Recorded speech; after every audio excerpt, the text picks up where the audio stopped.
Sir Richard Leese has just pitched the country's Northern Economic Growth Strategy to Chinese investors. 2 weeks ago, he visited China, accompanying British Finance Minister George Osborne and officials from 4 neighboring cities. This time, he expects more can be achieved during President Xi's visit. In the north of England, you've got a number of medium-sized cities very close together. So from Manchester to Sheffield is only 31 miles, to Leeds it's 34 miles, to Liverpool is 32 miles. So if you take those distances, all of those cities together are smaller than a lot of Chinese cities. So what the Northern Powerhouse aims to do is to improve the transport connections between those northern cities so that they can effectively operate as a single city with a single labour market. As they become a large city, a city of 10 million people, a city that's bigger than London. Infrastructure and energy construction are the core parts of the strategy. Leese says he hopes Chinese companies can join in on such projects. Britain is planning to construct a high-speed railway from London to West Midlands and Manchester. Leese says Manchester welcomes Chinese companies to participate in the bidding for the project.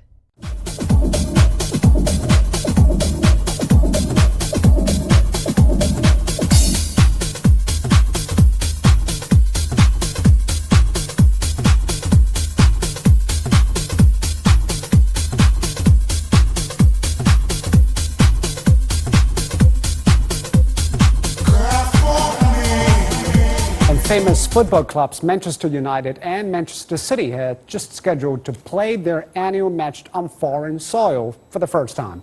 And the game was supposed to kick off here in Beijing on Monday, but the much anticipated clash was cancelled at the last minute because of weather concerns. So what wasn't cancelled, however, was a business event which saw a delegation of business people, officials and academics from Manchester travel to Beijing to try to attract some investment from China. The city of Manchester was supposed to be in the spotlight in Beijing on Monday. Senior executives from both football clubs flew to Beijing from Manchester.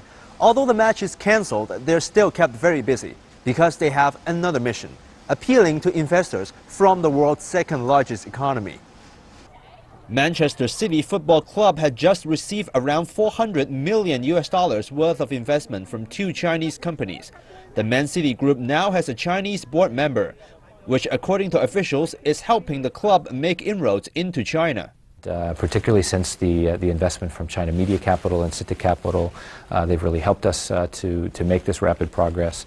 We have marketing partnerships with companies like Soccer World and Whaley TV, partnerships with Tencent, with Didi, and a whole bunch of others that are very close.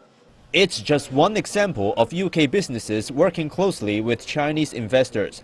Manchester's officials want to make sure Chinese investors see more areas of potential in the city, as investor confidence is especially important after Brexit. Brexit is not something that the people of Manchester or the leadership of Manchester wanted, but it's happened. And what we've got to do is ensure that there is a real drive within the city to create major investment opportunities. Football is obviously one opportunity, but there's science, there's innovation, there's residential, there's commercial property. Property is an especial concern.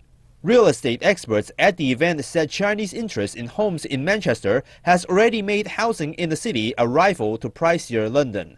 Even as Brexit shakes confidence, average house prices are set to increase 5.5% in 2016. Experts say even if prices are not falling, now might still be a good time to buy. I think the opportunity that we've seen for international investors is the currency. What we've seen, especially for Chinese investors over the past 1 to 2 months, is that there is an 11% difference in currency. And therefore, if I'm looking at the same asset, it'd be 11% cheaper to buy today as compared to pre-Brexit.